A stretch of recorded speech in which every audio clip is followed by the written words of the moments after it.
estamos grabando la clase, así que ponemos a aceptar. Bueno, muchísimas gracias a todos, un gusto conocerlos. Ahí veo algunos rostros, los que tienen posibilidad de prender la cámara, otros, bueno, nos estamos escuchando, me van a observar a mí.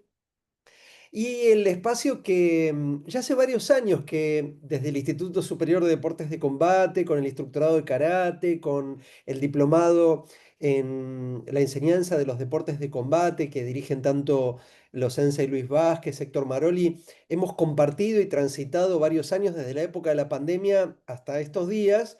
Este espacio en particular me tiene a mí como invitado para poder compartir con ustedes temas relacionados con la didáctica y con la pedagogía.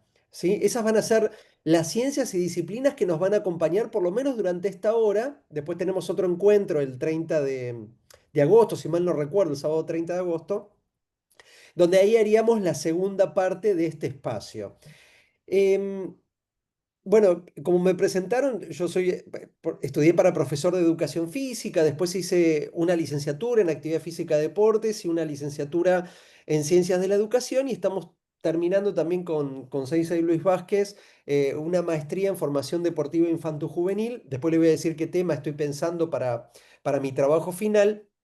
Y también compartimos con el Sensei Héctor Maroli espacios donde, bueno, nos hemos invitado, ellos me invitan a mí, yo los invito a ellos, en los profesorados de educación física para que conozcan en algunos espacios donde uno está eh, el poder educativo del karate, ¿eh? Haciendo honor también al libro que los sensei escribieron, que es sumamente importante también para poder difundir ideas, pensamientos, de cómo uno ve, en este caso ellos abordan el tema de la educación, ¿no es cierto? Donde el karate es el medio para educar a las personas. Bueno, ¿cuáles son esos beneficios? ¿Qué promueve? ¿No? ¿Qué impacto tiene el karate en las personas? Bueno, hay que leer el libro. Yo también escribí un libro de taekwondo que se llama Taekwondo, enseñar el arte de jugar el deporte, un juego de palabras, relacionados también con nuestra actividad. Entonces, vamos a hablar, yo voy a tomar estas dos ciencias y disciplinas, la pedagogía y la didáctica, para poder conceptualizar algunas cosas que probablemente muchos de ustedes ya las tengan adquiridas, pero vieron cómo son las ciencias y disciplinas. Se van actualizando, nos van poniendo también en la necesidad de tener que estar repensando muchas cosas. No son ciencias y disciplinas estáticas 100%. No sé, para darles un ejemplo, ustedes vienen de escuchar al licenciado Daniel Marantz, que les va a hablar de los músculos, les va a hablar de cuestiones relacionadas con la fisiología. El corazón es el corazón, eso está estático, no hay ninguna duda, es un músculo cardíaco, estriado, no hay novedad.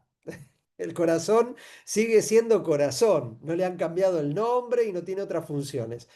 Pero en el caso de todo lo relacionado con la ciencia humana, las ciencias sociales, están como en un momento, inclusive ahora, año 2025 o siglo XXI, está como en un momento de burbujeo, ¿no? Es decir, las preguntas que nos hacemos dentro de la pedagogía y la didáctica. ¿Qué enseñamos? ¿Cómo enseñamos? ¿A quién enseñamos? ¿Por qué? ¿Para qué? ¿No? Son preguntas que los que estamos en estas áreas del conocimiento están todo el tiempo dándonos vuelta, ¿sí? No, es como que nos quema la cabeza, ¿eh? Entonces, cuando nosotros queremos enseñar artes marciales, deportes de combate, em, tenemos una historia, ¿no? Un origen. Japón, China, Corea, ¿no? India que ha influenciado sobre nosotros también, el budismo. Entonces, uno se pregunta, pero ¿por qué nosotros nos hacemos tanto problema si a nosotros nos dijeron que esto se enseñaba así y hay que repetirlo exactamente igual? Claro, pero lo que hoy uno dice es que eso fue una forma que han tenido nuestros maestros en algún momento de la historia de nuestra actividad de que había hacerlo de esa forma para que se pudiera mantener un status quo. Pero la sociedad cambió. Entonces, o cambia el que enseña o cambia el que aprende. O cambiamos todos, ¿no? Eso genera tensión. Ahora vamos a ir haciendo un recorrido sobre estos conceptos y quiero decirles algo para que ustedes se sientan cómodos a que cuando haya algo que quieran preguntar, comentar, reflexionar juntos, ustedes abran sus micrófonos y sean libres de poder hacerlo, porque esto ayuda mucho para el intercambio. ¿Eh? Entonces yo ahora les voy a compartir mi pantalla para mostrarles un breve PowerPoint que va a ser como el de esta primera parte de esta materia, que va a ser para definir cosas, ¿sí? Entonces, yo siempre empiezo, inclusive con gente también de de la educación física, donde a pesar de que ya hay gente recibida que todavía, bueno, al no estar todo el tiempo abordando estos temas, los naturaliza, pero claro, conceptualmente cómo va la cosa, ¿no? Entonces, vamos a definir qué es la didáctica y qué es la pedagogía, ¿no? Empecemos por la pedagogía, si les parece bien, que es algo que nos va a atravesar también durante estos dos encuentros, no solo la didáctica, ¿eh? Son primos, hermanos, pero no son lo mismo. Entonces, si yo les preguntara a ustedes, ¿cuál es el objeto de estudio de la pedagogía? ¿De qué trata la pedagogía? ¿No? ¿Ustedes qué palabra me podrían decir? Si no pueden hablar, pueden escribir en el chat, ¿eh? No hay problema. ¿De qué tratará la pedagogía? Hacia grandes rasgos.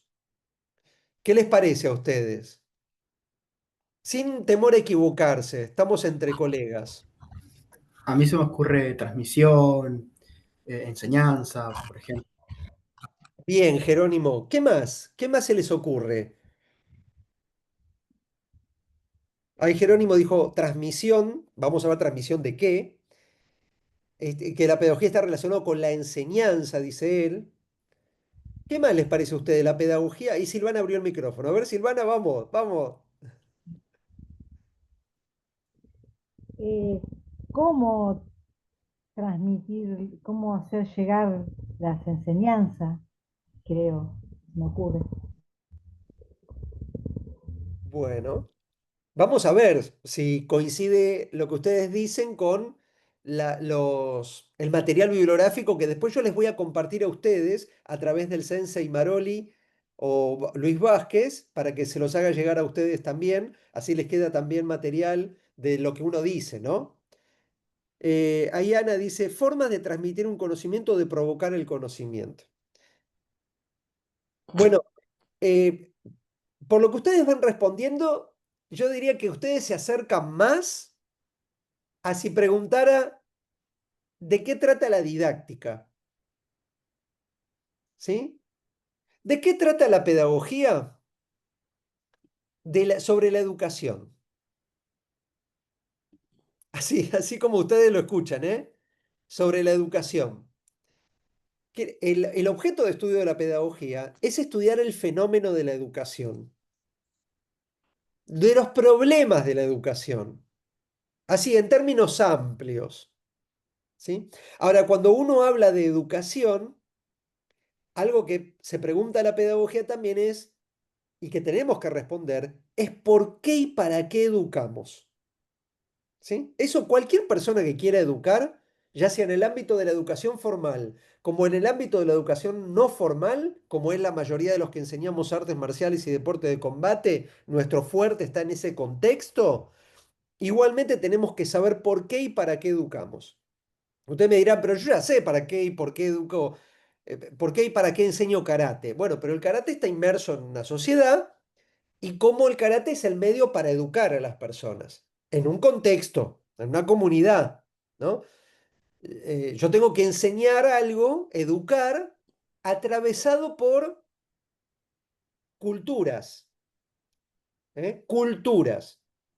Ustedes me dirán, bueno, el karate proviene de la cultura japonesa, okinawense, Muy bien, pero nosotros no vivimos en Japón y en Okinawa, o sea que hay algunas cuestiones que tenemos que respetar del país en donde estamos, ¿no? Por ejemplo, en el caso del taekwondo, cuando los coreanos llegaron a América Latina, ellos cuando enseñaban le pegaban a los alumnos con un palo de bambú como forma de esa parte de la enseñanza, ¿no? Al haber un error, ¿cómo se corrige un error? Y en aquel momento golpeándole con el palo de bambú en la parte del cuerpo donde estaba fallando su ejecución técnica. ¿Qué le dijimos acá en América Latina? ¿O qué le dijeron en aquel momento? Señor, maestro, acá no se pega. Sí, pero en Corea sí. Esto no es Corea. Acá no se pega. ¿Tá? Entonces, fíjense ustedes cómo hubo que generar algunas adaptaciones en la enseñanza por motivos culturales. ¿Sí? O sea que el término educación y el término cultura nos acompaña permanentemente. Enseñamos cultura argentina, pero enseñamos también lo mejor de otras culturas. ¿Sí? Muy bien. ¿Qué implica la pedagogía también? Preguntarse qué es ser maestro. ¿Eh? ¿Cómo se forma un maestro? Un profesor. ¿Para qué está un profesor en la sociedad? ¿Cuál es el rol que ocupa un maestro, un profesor en la sociedad? Eso la pedagogía lo tiene que responder. La pedagogía se pregunta y estudia qué es ser alumno. ¿Para qué está el alumno en la escuela? ¿Cuál es el rol de un alumno? ¿Sí? Esto que estoy diciendo en términos más por ahí ligados a la educación formal, la vamos a responder desde la educación no formal también. Y ustedes pueden responderla desde el karate, por supuesto, también. ¿Sí? La pedagogía que estudia también, ¿qué es la escuela? ¿Para qué está la escuela en la sociedad? ¿Cuándo se inventó la escuela moderna? ¿Alguien sabe? ¿No? Nuestro, nuestro paralelo a la escuela formal, en el caso de las artes marciales, sería el dojo, el doyan, ¿no? ¿Qué es el dojo o el doyan? ¿Cuál es su función? ¿Para qué está? ¿Qué pasa ahí adentro? ¿No? Son cosas que alguien que quiere educar tiene que saber. La pedagogía también estudia las normas educativas. La pedagogía también estudia el fin de la educación y para eso hay teorías educativas, ¿sí? Que con el tiempo han cambiado. No son las mismas que de hace 100 años, ¿sí? Van surgiendo nuevas ideas sobre el fin de la educación. Hay un área en particular, ahí les voy a compartir el Power otra vez. Hay un área en particular dentro de la pedagogía que es la pedagogía deportiva. Y la pedagogía deportiva que dice que el deporte puede ser un medio para educar. Entonces, la pedagogía deportiva, ¿qué hace? Reemplaza algunas cosas, pero hay que fundamentar qué son. En vez de hablar de teorías educativas, hablaríamos de teorías o modelos dentro de la educación deportiva. ¿Cómo se forma un deportista? Hay modelos. Uno como entrenador, en este caso, debería conocerlos. En vez de hablar de maestro de escuela, la pedagogía deportiva nos va a decir que hay que hablar de entrenadores. Entonces ahí uno se pregunta, ¿y cómo se forma un entrenador? ¿Cuál es el rol de un entrenador en un club? En vez de hablar de alumnos, hablaríamos de deportistas, ¿sí? En este caso, ¿qué rol cumple un deportista? ¿Para qué está un deportista? En vez de hablar de escuela, hablamos de club. Y en vez de hablar de leyes educativas, hablaríamos de normas federativas que regularían la vida deportiva, ¿no? Cada uno ocupa un rol, un dirigente ocupa un rol, un entrenador ocupa un rol, un deportista ocupa un rol, la familia se ocupa un rol. Es decir, los árbitros se ocupan un rol. Tiene que estar en algún lugar normatizado. ¿Está? Bueno, y después tenemos la didáctica, ¿no? Ahí sí voy a tomar algunas cosas de ustedes en donde ya quedó en claro la pedagogía que estudia todo el fenómeno de la educación, la importancia de la reproducción social, cultural, económica, ¿sí? Está presente en la pedagogía. ¿Para qué? Para supervivencia del ser humano. Vieron que el ser humano no vuelve para atrás en la historia. Vamos como intentamos evolucionar y avanzar, ¿sí? Eso es gracias a qué? A la educación, ¿eh? No, no hay vuelta atrás, ¿tá? Bueno, y después teníamos la didáctica, que ahí yo voy a tomar algunas cosas que ustedes me comentaron, ¿no? La enseñanza, cómo transmitir la enseñanza, cómo transmitir un contenido, ¿no? Un saber, ¿tá? Entonces, ¿a qué se dedica la didáctica? Bueno, al ser una disciplina, su objeto de estudio siempre está en debate y discusión, pero yo les podría decir que le pone el foco en la enseñanza, en las teorías de la enseñanza, en la clase y todo lo que pasa en una clase o sesión de entrenamiento, desde el que enseña. Es decir, planificar la enseñanza, pensar en qué enseñar, o sea, los contenidos, los saberes. ¿Cómo enseñar? Si hay algo que se interesa mucho la didáctica, son en los métodos de enseñanza, describirlos, explicar cuáles son, ¿no? Los que hemos aprendido artes marciales y deportes de combate, creemos que hay una sola manera de enseñar. Y nuestros alumnos se tienen que adaptar a nuestra forma de enseñar. ¿Tá? Sin embargo, con el tiempo y con el avance y la apertura de que ciencias y disciplinas ingresen en las artes marciales, hemos sabido y nos hemos enterado de que puede haber otras formas de enseñar. ¿Está? ¿Qué estudia también la didáctica? Un tema que en las artes marciales es muy sensible, la evaluación, el examen en las artes marciales. ¿Sí? Tema, yo le digo a la gente del taekwondo que es un tema tabú, porque no hay curso de eso. Nadie quiere hablar. ¿Por qué? Porque en el examen, ¿qué vamos a evaluar? ¿A quién evaluamos? ¿Cuándo evaluamos? ¿Por qué? ¿Para qué? Bueno, no hay respuesta. ¿Tá? Esto lo digo en base a mi experiencia en el taekwondo, ¿eh? Ustedes me dirán después en el karate. Pero son temas muy... Y en la educación física, que también es otro área donde estoy capacitando, nadie habla del tema, ¿no? La evaluación es un tema muy sensible, es un tema donde hay que tener muy en claro muchos conceptos, es complejo el tema de la evaluación, entonces como que se lo deja para el final. Sí. En general ocupamos el tiempo en la enseñanza. ¿Para qué? Para que el otro aprenda. Ya está. Después cada uno ve cómo evalúa, ¿no? Entonces como que lo dejamos para el final. Y como nunca al final llegamos bien de tiempo, pero bueno, los que estamos en la didáctica son temas naturales de hablar, ¿está? Pero la evaluación es un tema que lo trabaja la didáctica, ¿eh? Porque quiere saber si los alumnos aprendieron y cómo está enseñando el profesor.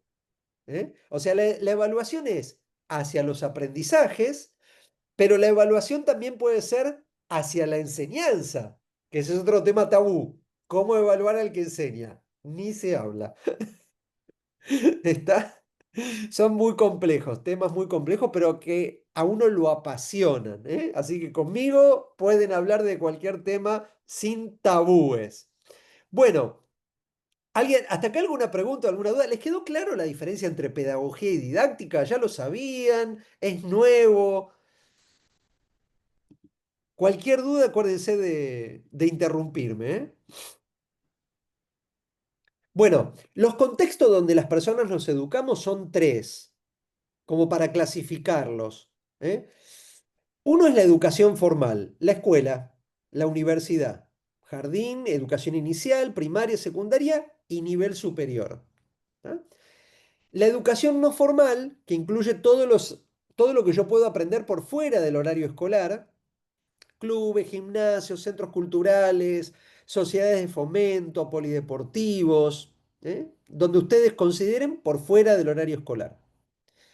Y después está la educación informal que se da en el día a día, en la familia, con los amigos, la vida urbana, que uno va aprendiendo simplemente por impregnación. De escuchar, me entra. ¿Sí? ¿Dónde está el fuerte de la enseñanza de los deportes y las artes marciales? En el contexto de la educación no formal. Es decir, un contexto que es no obligatorio, va quien quiere, pueden ser contextos gestionados por un privado o gestionados por el propio Estado a través de los centros culturales, sociedades de fomento, polideportivos, ¿tá? Eh, Eso sería el ámbito, el contexto no formal. Eh, y está regulado por la actividad propia, la actividad misma, ¿sí? En cambio, en la educación formal, el Estado tiene que supervisarse o a sí mismo, si la escuela la gestiona el Estado, o tiene que supervisar a un privado, si es que es el privado el que promueve la educación. Bueno, por lo tanto, el fuerte nuestro está ahí, en la educación no formal. Y ahí, si yo les tuviera que preguntar a ustedes, ¿a partir de qué edad se puede enseñar el karate? ¿Y hasta qué edad se puede aprender? ¿Ustedes qué franja etaria creen que sería la que le recomendarían a la población? Que un niño ya esté pasando o cursando el jardín, comenzando la primaria y después como final ninguna edad sea limitante, pero comenzar ya tenga un paso por la educación formal. Bueno, Nahuel dice desde los 6 años. O sea, desde los 6 años. 6 años sería como el ingreso a la escuela primaria, es decir, que algunos de ustedes esperaría que esté queriendo aprender a leer y escribir, ¿no? Antes sería el jardín, lo que sería la época del jardín. ¿Todos están de acuerdo con empezar a enseñar el karate a partir de los 6 años?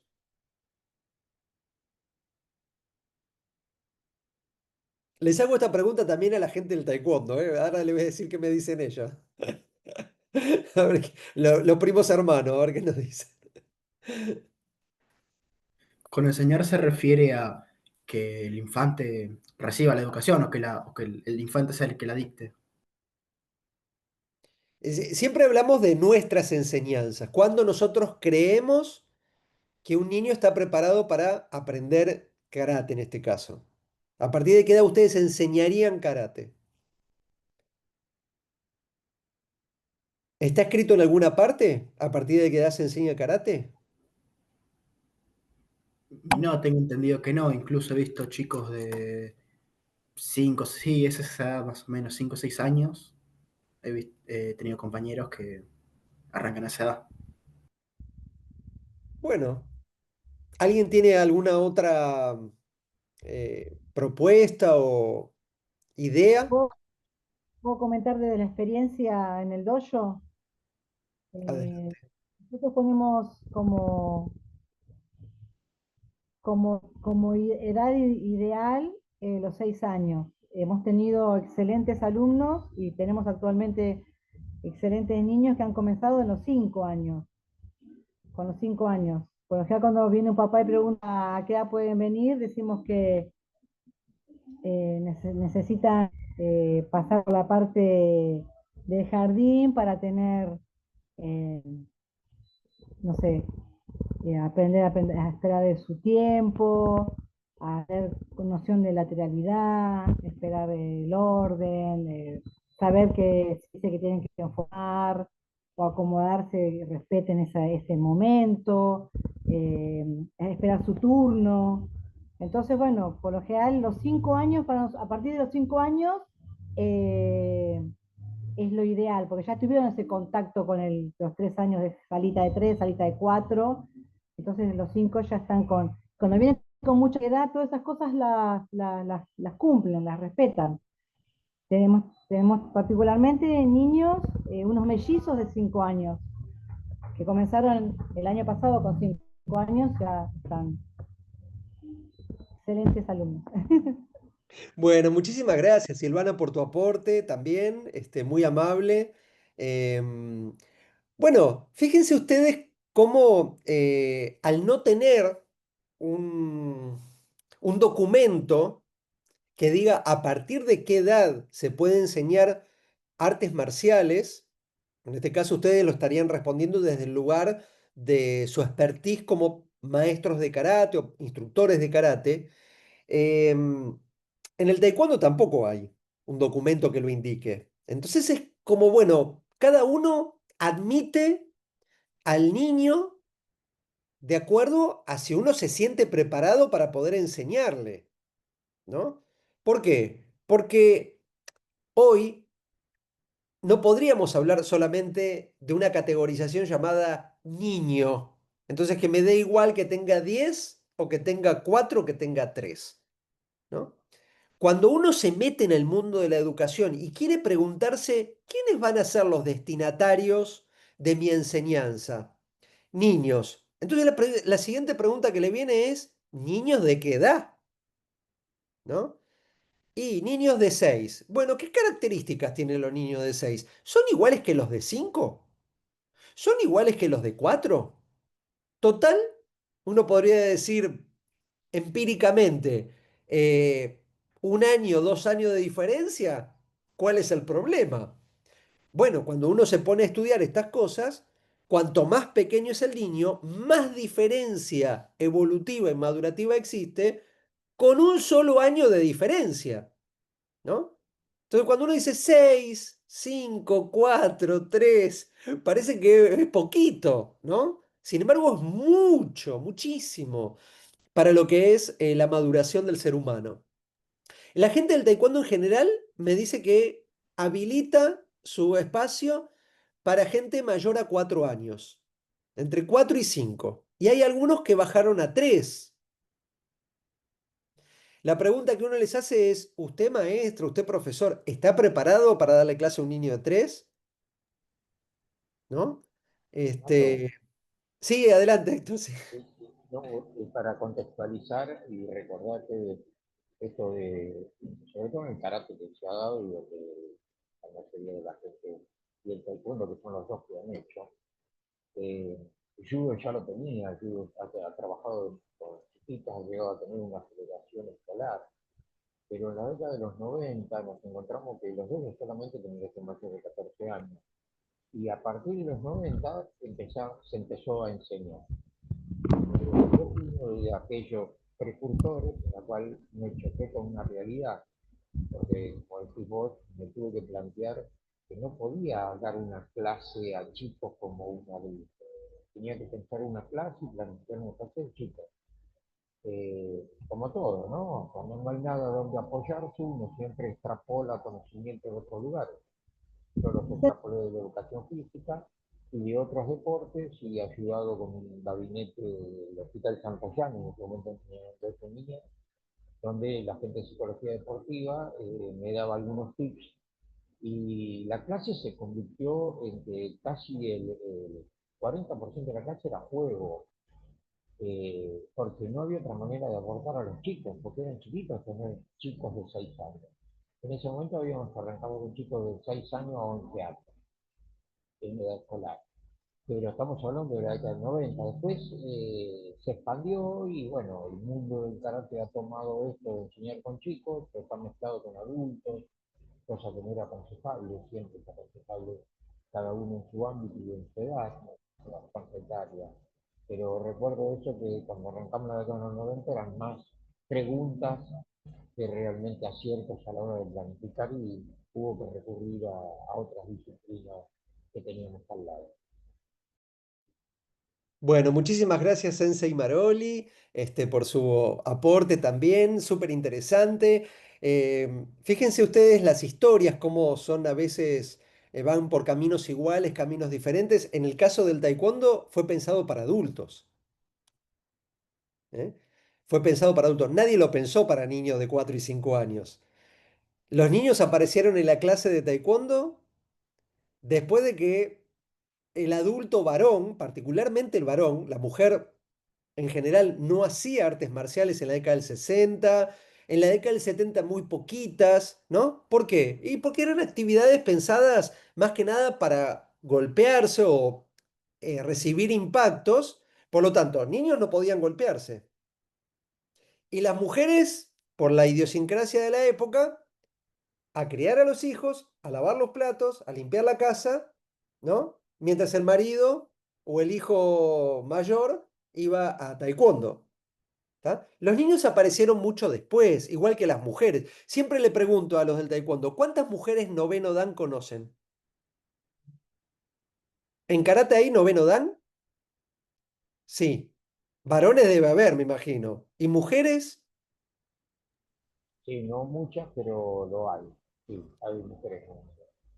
Claro. ¿Por qué? Porque los que fueron primero en la práctica y siguieron hasta el final fueron varones. Mujeres vinieron mucho después. Inclusive cuando aparecen los campeonatos mundiales, eran solo de varones, porque no había mucha mujer practicando. La mujer aparece en los deportes. Esto se los dejo, o si ustedes tienen la respuesta, me la dan ahora. Pero en el taekwondo eran solo los campeonatos mundiales, eran de varones, los de combate. Solo varones. Y recién empezaron a aparecer las mujeres cuando vieron en el taekwondo que podían empezar a hacer carrera dentro del movimiento olímpico. Entonces, ¿cuáles son uno de los requisitos para poder entrar en los Juegos Olímpicos? Y que haya mujeres y se practique en todos los continentes del mundo. Entonces, ¿qué hacían? Ponían, por ejemplo, cuarto campeonato mundial de taekwondo. Entre paréntesis, primero de mujeres. Quinto campeonato mundial de taekwondo. Entre paréntesis, segundo de mujeres. Hasta que alguien dijo, hey, no diferencien qué campeonato, qué número de campeonato es, si es de varón o de mujer. Es campeonato mundial. Están todos, varones, mujeres, dejen de diferenciarlo. Bueno. Pero bueno, así, fíjense ustedes cómo se va dando la visión sobre la educación, y cómo se va adaptando la didáctica también. Cuando uno se pregunta, ¿y la clase? ¿Cómo se la damos a los chicos? Porque así como se la estamos dando a los adultos, no va, ¿no? Entonces, y acá esto es una hipótesis mía, no sé en el caso del karate cómo sería, pero desde que el taekwondo entra como deporte de demostración en los Juegos Olímpicos en Seúl 88 y en Barcelona 92, los entrenadores de taekwondo tuvieron que empezar a argumentar y a fundamentar por qué entrenaban a sus deportistas de tal o cual manera, y no empíricamente, sino que empiecen a planificar. Entonces ahí es como que hubo que abrir un poco este arte marcial, que era en base a los libros de filosofía, de artes marciales, cómo se debía enseñar, a las distintas ciencias y disciplinas. Se empezó a hablar de biomecánica, de nutrición, de psicología, y le abrieron una puertita a la pedagogía, ¿no? A la pedagogía entendida como la educación dirigida al infantil, al mundo infantil. Y ahí empezó como a ponerse en duda la manera de enseñar. Bueno, sigo compartiendo. ¿Me permitís, Fernando? Sí, claro, claro, adelante. No, era para, con respecto a esa diferencia que había con respecto a los hombres y las mujeres. En el caso del judo, el judo entra como olímpico en 1964 y las mujeres recién en España, o sea, los olímpicos en Madrid en 1992. Casi tardaron 30 años en admitir a las mujeres. Era eso. Bueno, me estoy enterando por el Sensei Maroli que siempre sus aportes son muy enriquecedores. Sinceramente lo tomo, Héctor, porque yo no sabía ese dato del karate en particular, pero me sirve también un poco para entender cómo ha sido si podemos llamarlo así, ¿no? Evolución, ¿será la palabra? Modernización, inclusión, adaptación. En este caso, de las mujeres en el mundo del deporte a través de los deportes de combate con origen de arte marcial. Entonces, ahí ustedes ya, algunos por ahí no lo sabía, pero siempre que hablamos de didáctica es meternos en la clase. Todo lo que pasa en una clase, partiendo de quién, del enseñante. Después ustedes van a tener otro espacio, si mal no vi en la grilla de materias horarios, que es psicología, donde ahí se pone el foco en la persona que aprende, ¿no? Más que nada. En, en el enseñante, ¿no? En pensar la planificación de la clase, cómo darla, eso está más atravesado por la didáctica, que tiene más marco teórico y argumentación, ¿eh? Así no se superponen las ciencias con el objeto de estudio. Entonces, miren este grafiquito que armé, que me parece que es súper clarito, pero es para entender un poco este concepto de didáctica, ¿no? Nos paramos en la enseñanza, que ustedes lo ven arriba a la izquierda, desde ahí parte todo, ¿eh? Desde la enseñanza. Y tratar de responder las preguntas que nos hace la didáctica. Entonces, cuando la didáctica nos pregunta ¿qué es que enseñamos? ¿Tá? ¿Qué enseñamos? Un contenido educativo, un saber. Y ese saber, que es una construcción sociocultural, ¿a quién le vamos a enseñar? Y ahí aparece la idea de aprendiz, de aprender. Es decir, el destinatario, el sujeto de aprendizaje. Puede ser un niño de 4 años, de 6 años, de 12, 20, 40, 50, 60, ¿no? ¿Y por qué tengo que preguntarme a quién? Y por esto que estuvimos argumentando recién, que las características de los sujetos son un, una variable, es una variable, que tenemos que tener en cuenta en el momento de pensar la enseñanza, de pensar la clase, de cómo enseñarle al sujeto. ¿Sí? No podemos enseñar de la misma manera una actividad a un sujeto de 20 que a uno de 4. ¿No? Tenemos que conocer las características madurativas, psicoevolutivas, particularmente de los niños que van eh, madurando y evolucionando año a año, ¿sí? Y eso hace que tengamos que pensar el qué. Y la otra pregunta que nos hace la didáctica y que tenemos que responder es el cómo.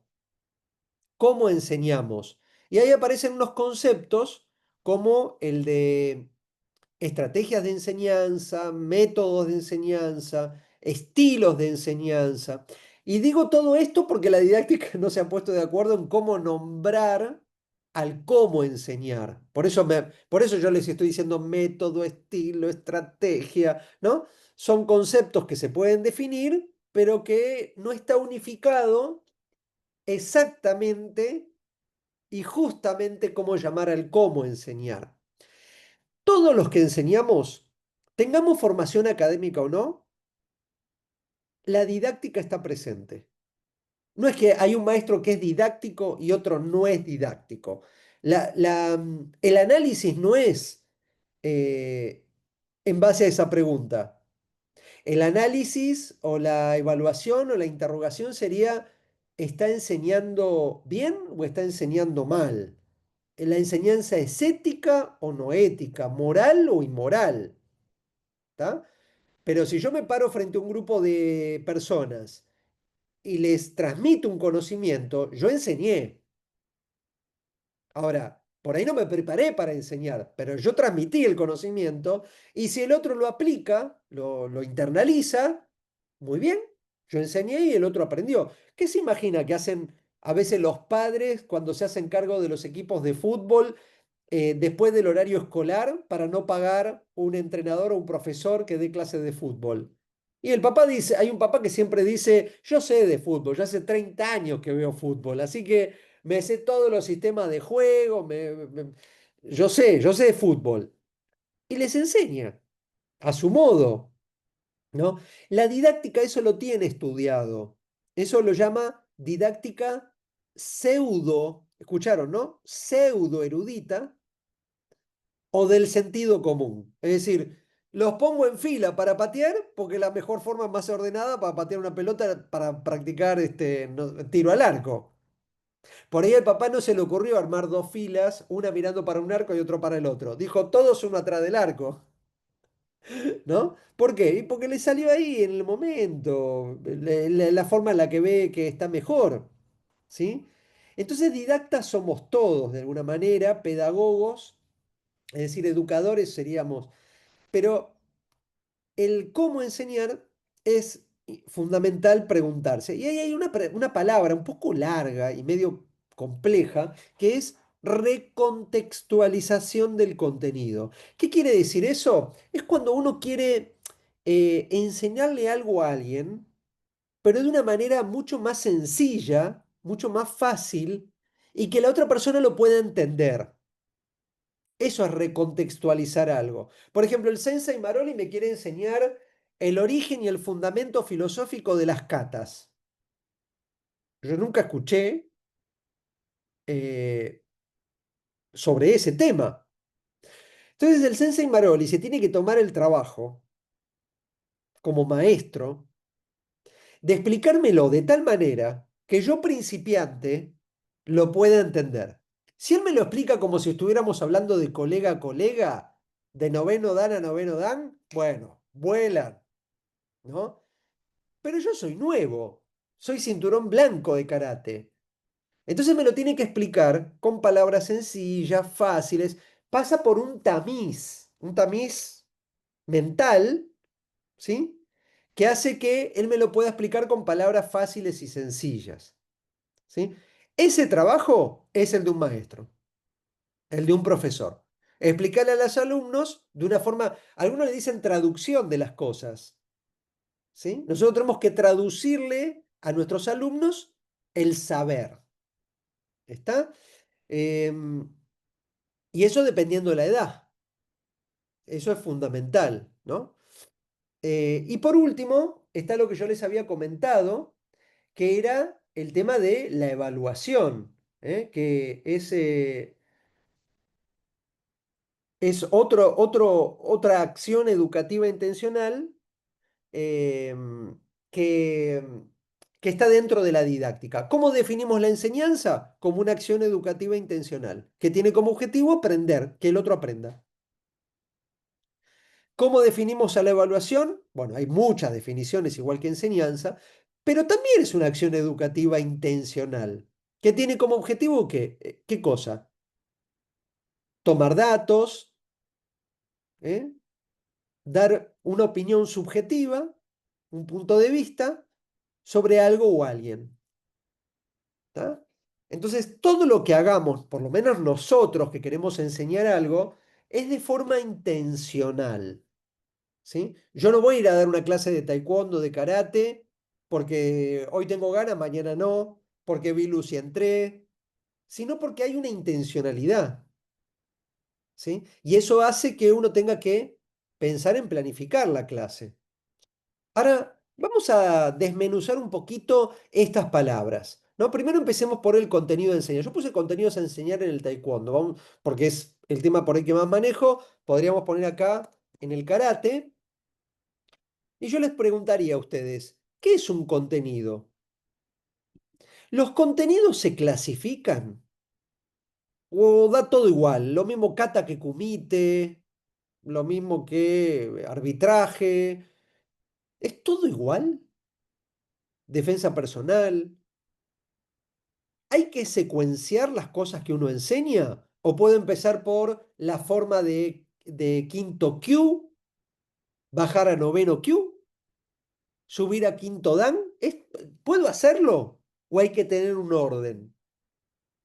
Lo que les estoy preguntando y quiero que respondamos es del punto de vista didáctico. Esto ya ustedes seguramente lo deben tener recontraestudiado, de que no, me van a redecir, está todo ya organizado, todo estudiado. Claro, porque hay como una especie de currículum dentro de las artes marciales que es para ordenar y organizar la enseñanza. Fíjense ustedes que, y también les voy a enviar unos artículos que escribí para la gente del taekwondo, pero si ustedes reemplazan la palabra taekwondo por karate, ustedes díganme después, el sábado 30 si es más o menos lo mismo. Pero, por ejemplo, en el taekwondo es común hablar del programa de examen.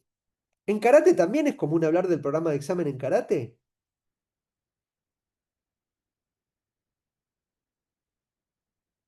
¿Sí? Ahí me dice Martín que sí. Bueno, yo puse a la gente del taekwondo, le puse un poco en duda ese término. ¿Por qué? Porque didácticamente, antes de evaluar, uno que tiene que programar la enseñanza, ¿no? Y cuando llegue el momento, yo voy a evaluar. Pero ¿qué es lo que voy a evaluar el día del examen? Lo que enseñé. Y lo que enseñé está publicado desde el principio del proceso de enseñanza. ¿Sí? Entonces, si yo digo el programa de examen, lo que estoy diciendo es qué va a pasar ese día, pero solo el día del examen. En todo caso, lo que hay que anunciar es el programa de enseñanza. ¿no? Antes de planificar cualquier cosa, uno tiene que pensar, ¿qué voy a enseñar? Para después, ¿qué voy a evaluar? ¿No? Y la respuesta es súper fácil. ¿Qué voy a evaluar?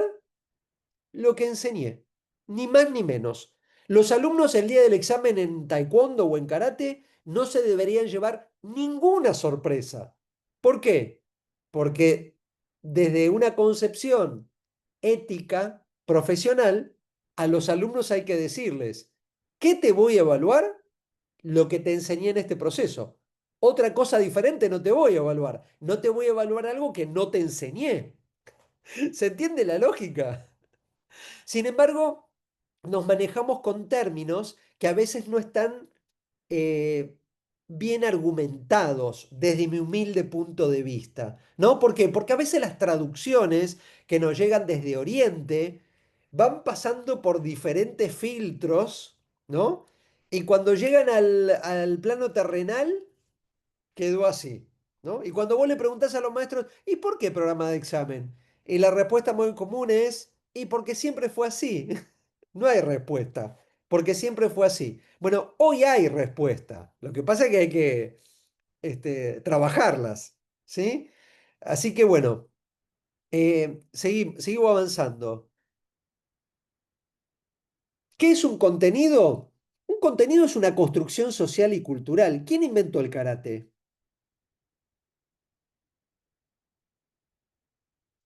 ¿Se lo puede marcar? ¿Se lo puede señalar? Una, dos, tres personas, no sé.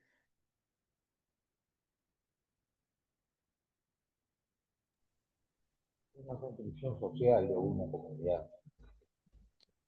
De una comunidad. Es parte de una construcción social de una comunidad. Bueno, bueno. O sea, no lo trajeron los extraterrestres. No, no, no apareció. No lo trajo la cigüeña y lo dejó ahí en medio de Japón. Entonces, cuando uno dice, mire, le voy a hacer una pregunta como si fuese un alumno niño pequeño. ¿Quién inventó la patada de frente? ¿No? Esas preguntas descolocantes de los niños, ¿no? Que uno dice, yo enseño la patada, no sé quién la inventó, pero yo la enseño, yo la sé enseñar. Bueno, pero cuando uno estudia y le pone la lupa a este estudio pedagógico didáctico, vos te preguntas todo. ¿Quién inventó la teoría de la relatividad? Y aparece el apellido, ¿no? ¿Quién inventó el karate? Bueno, es una construcción social, cultural. Muy bien. ¿Y las técnicas de pateo tienen un origen? ¿No? Las katas tienen un origen. ¿Alguien las inventó? De algún lado salieron. Entonces ustedes por ahí me digan, bueno, también es una construcción social y cultural. Bueno, ¿qué es un contenido educativo? Un contenido a enseñar. Una construcción social y cultural, ¿no? Yo enseño eso.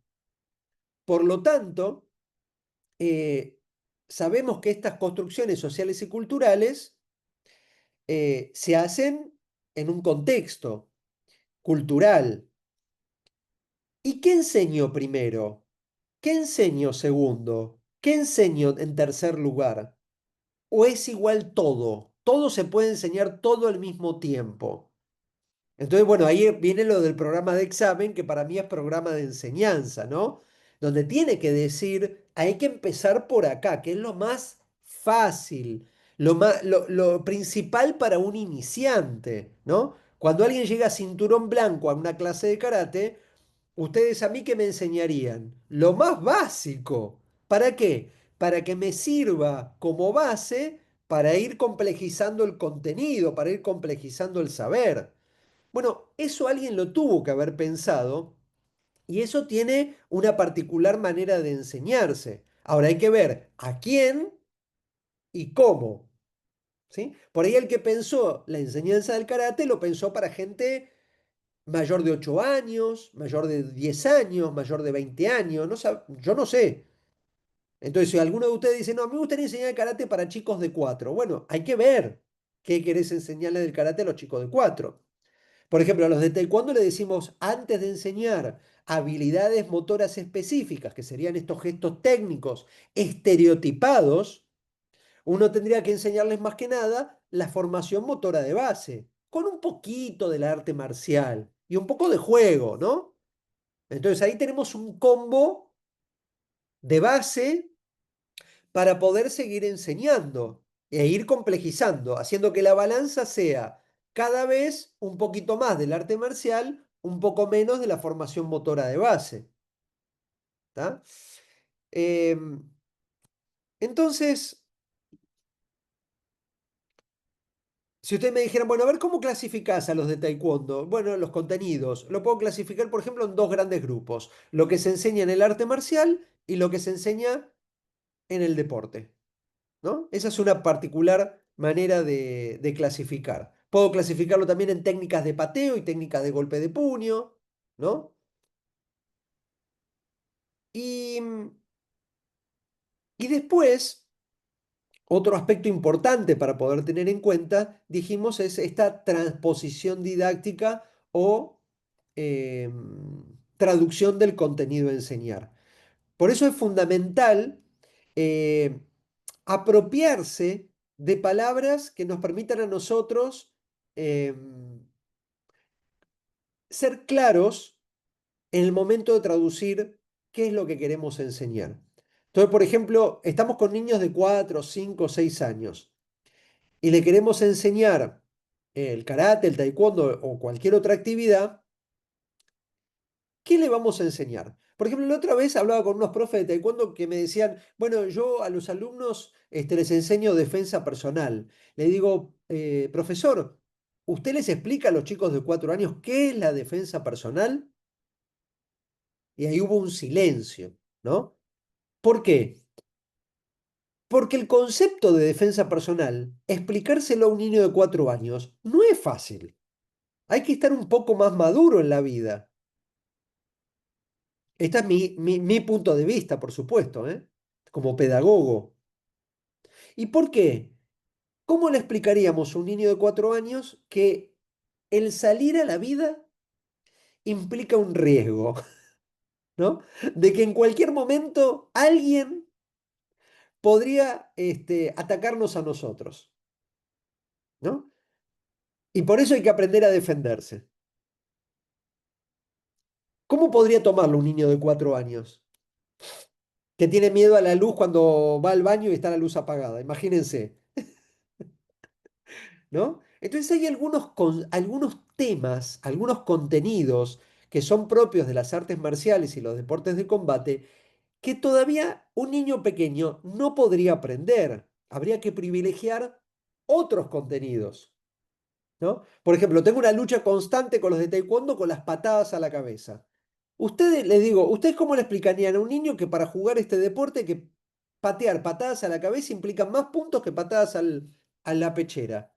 ¿Y qué pasaría si me pegan una patada a la cabeza? ¿Está bueno recibir patadas a la cabeza a los 4 años, a los 5 años, a los 6 años, para marcar puntos y ganar en un deporte? ¿Cómo lo podemos explicar? No, no hay forma de explicarlo. ¿Por qué? Porque todavía son muy pequeños, están otro tipo de contenidos, ¿no es cierto? Entonces, en estos temas en particular, uno a cada lugar donde le va poniendo la lupa, hace que uno lo complejice. Ahora, ya me queda poco tiempo, pero vamos a terminar con el concepto de enseñanza y en la clase que viene vamos a tocar el tema vamos a repasar enseñanza y aprender, planificar y evaluar. ¿Sí? Vamos a dejar esos temas para la clase que viene. Vamos a irnos con el concepto de enseñanza, ¿no? Si uno le quisiera preguntar a cualquier persona, ¿eh? ¿Qué es enseñar? Y nos dicen, fácil, transmitir un conocimiento. Y uno le diría, sí, es verdad, enseñar es eso, es transmitir un conocimiento, pero nada más. Entonces, un material que yo le voy a enviar al Sensei Maroli es el primer capítulo de un libro que se llama Métodos de enseñanza para profesores y maestros. ¿Sí? Es un libro de la didáctica general, no es de las artes marciales, no es del deporte, sino que está escrito por licenciados en ciencias de la educación. ¿Qué nos dicen? Que el concepto de enseñanza siempre fue entendido así, como transmitir un conocimiento, pero cuando alguien habla de alguien que se quiere dedicar a la educación, formal o no formal, enseñar es mucho más que transmitir un conocimiento. ¿Sí? No es que no es transmitir un conocimiento, es transmitir un conocimiento, pero ¿qué más? Escuchen esto. Enseñar es también guiar la enseñanza. Enseñar es, escuchen esto, corregir.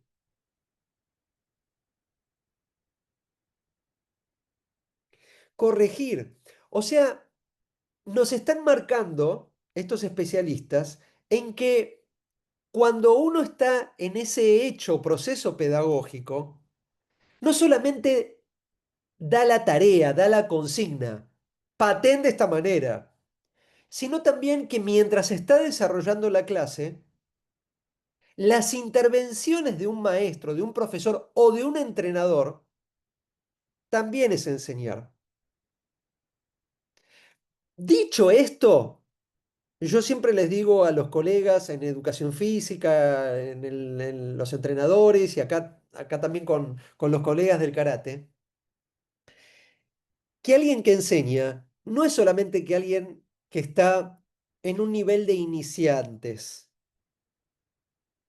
En el mundo del deporte también, acompañando al concepto de pedagogía deportiva que yo les comenté, los entrenadores, no importa el nivel en el que se encuentren, siempre son educadores, siempre enseñan, ¿no? Y esto para romper con un mito, que ¿cuál es? Que entrenadores que están en el alto rendimiento me han dicho a mí, yo ya no enseño. Yo les doy ejercicios a los deportistas y ellos tienen que resolver, dar lo mejor de sí para que yo los siga convocando. Pero yo no enseño más. Enseñar lo hacen los que están en las bases, en la iniciación deportiva. Y eso es un error. Uno enseña siempre. Yo le enseño a adultos. Y yo no puedo decir no les enseño porque ya pasaron por el jardín y la escuela primaria, ¿no? Siempre cuando estamos en un contexto educativo, hay alguien que ocupa un rol, que es el de entrenador, el de enseñante, el de profesor, el de instructor, y hay alguien que ocupa el rol de aprendiz, el de deportista, ¿sí? El que va a adquirir. Ahí me pone Martín, enseñar no solo transmitiendo, también acompañar al alumno en su proceso, en su propio descubrimiento. Claro, guiar el aprendizaje, acompañarlo, es un rol activo del que enseña. Por eso se habla de enseñar, no solo de transmitir un conocimiento, sino de todas esas intervenciones que uno va haciendo adentro de una clase o de una sesión de entrenamiento. ¿Sí? Entonces, ahí yo quiero que nos vayamos con esta idea de que enseñar, a diferencia de otras épocas, no es solamente dar un ejercicio, sino que implica diferentes intervenciones que tienen como fin que el otro aprenda. ¿Sí? Bueno, en la clase que viene vamos a definir qué es aprender. Escuchen a la psicóloga, si ustedes tienen hoy psicología, para ver si ustedes ven las teorías del aprendizaje y ustedes me van a contar el encuentro que viene si vieron las teorías del aprendizaje, es decir, el conductismo, el constructivismo. ¿Por qué? Porque con la psicóloga puede ser que aborden el tema desde cómo aprenden las personas. Y yo en el encuentro que viene les voy a hablar desde la didáctica, es decir, cómo enseñamos los profesores. Entonces ahí ustedes van a tener que articular desde la didáctica el cómo enseñar y desde la psicología cómo se aprende. Método de enseñanza desde la didáctica, teorías del aprendizaje desde la psicología. ¿Tá? Y ahí lo vamos articulando también las artes marciales, con el karate. ¿Cómo enseñamos las katas? ¿Cómo enseñamos el kumite? ¿Hay alguna otra forma alternativa a enseñar como nos enseñaron? ¿O esa es la única manera? Y empezar a argumentar, y esto es algo que aprendí ahí lo veo al doctor Carlos Marino, que fuertemente nos está actualizando también a los profesores y a los entrenadores, que es una enseñanza, una educación física, deportes basado en evidencias. Es decir, que todo lo que hagamos tenga una argumentación, tenga una fundamentación. Y me voy con esto. Una vez estaba viendo un video en YouTube que me apareció, donde le preguntaban a un noveno dan de taekwondo argentino, ¿cómo se enseña la defensa abajo? Escucharon, ¿no? Defensa abajo es común para todas las artes marciales, ¿eh? El puño cerrado sobre el hombro contrario, el otro brazo estirado, desciende y bloquea abajo. Defensa abajo es casi universal, ¿no? Entonces le preguntaron, ¿usted cómo enseña la defensa abajo? Entonces le dice, mire, por partes. La parte uno es decirle al alumno que lleve la mano cerrada al hombro contrario y el otro brazo estirado. El momento 2 es estirar el brazo hacia abajo y la parte 3 flexionar el codo. Entonces, ¿uno qué dice desde la ciencia, desde la didáctica? Dice, eso se llama método analítico, que es tomar un todo, dividirlo en partecitas, aprender la parte uno, aprender la parte 2, aprender la parte 3, 1 más 2 más 3 y aprender la técnica. Pero eso tiene un nombre, tiene un fundamento de cómo es esa particular manera de enseñar. No la inventaron las artes marciales, ¿tá? O mejor dicho, las artes marciales inventaron cómo enseñar esa técnica, pero para argumentar teóricamente esa forma particular de enseñar, ya está escrito eso, ¿sí? Así que bueno, no sé, ¿alguien quiere hacer alguna pregunta, alguna duda antes de que empiece el doctor Carlos Marino? Porque ya le robé 9 minutos. Y él también tiene mucho para contarle, seguro. Este, ¿alguien quiere hacer alguna pregunta, alguna duda? Yo le voy a enviar la bibliografía al Sensei Maroli para que ustedes puedan leer, tomar contacto con cosas que uno dice. Yo todo lo que les dije no lo inventé, está todo escrito, doy opiniones personales para que ustedes tengan por ahí como ejemplos, pero está todo más o menos escrito ya. No vengo a inventarles nada. ¿Sí? ¿Algo para preguntar, comentar? ¿No? Uy.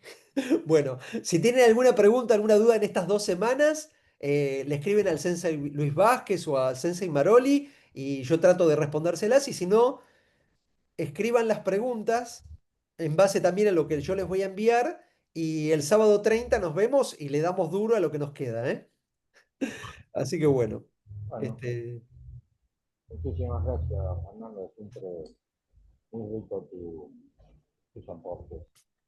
Y vamos a seguir. La segunda es el doctor Carlos Marino, que lo tenemos presente.